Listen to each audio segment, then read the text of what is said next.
Brigitte Lahaie, Sud Radio, le Love Conseil.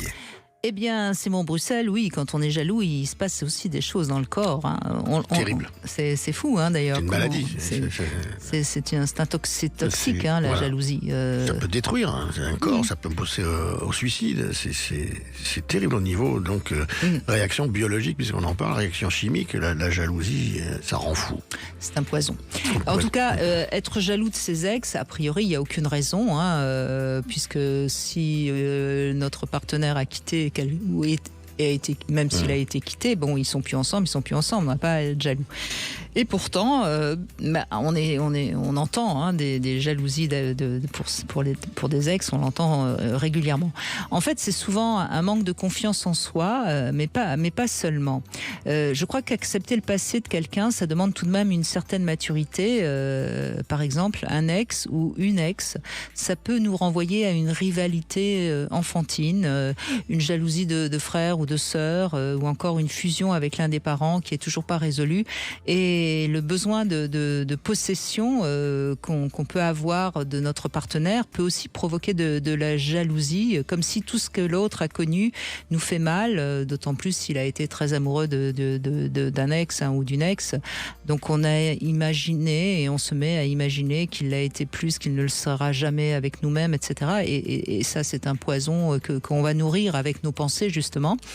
Ça peut même cacher une peur de s'engager, comme si faire revivre l'ex, ça permettait de se dire que la place n'est pas libre. Donc c'est le propos de ce Love Conseil. Si vous êtes jaloux de l'un ou l'autre des ex de votre partenaire, essayez quand même de voir plus clair en vous de quoi ça parle. Je vous ai donné plusieurs pistes. Cela étant dit, quand l'ex a encore une très grande place dans la vie de votre partenaire, parfois la jalousie, elle a quand même des raisons d'exister. Donc il faut oser à ce moment-là en parler et essayer de désamorcer la crise. Alors souvent on conseille de devenir ami avec l'ex, mais je suis pas sûre que ce soit toujours une très bonne idée, parce qu'il y a des ex qui à ce moment-là peuvent créer un petit peu le bordel dans la relation. Donc faites attention à ça quand même. Mais jaloux des ex, c'est quand même quelque chose qu'on entend souvent, et c'est à désamorcer et c'est à comprendre. Oui, vous voulez ajouter quelque chose, Seymour? Oui, allez-y. Il y a une notion dans la jalousie qui est importante à comprendre, c'est la peur de l'abandon.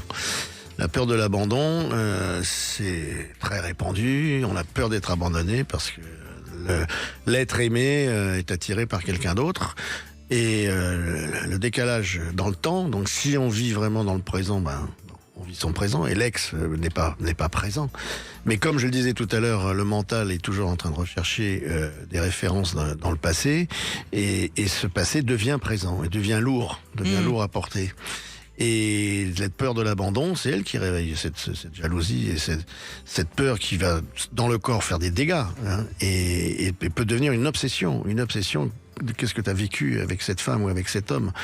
Et c'est très destructeur. Et une des solutions, ce serait d'arriver à vivre vraiment les moments que nous offre le présent, sans porter le passé. Et d'ailleurs, votre réponse me fait penser à une chose importante à dire.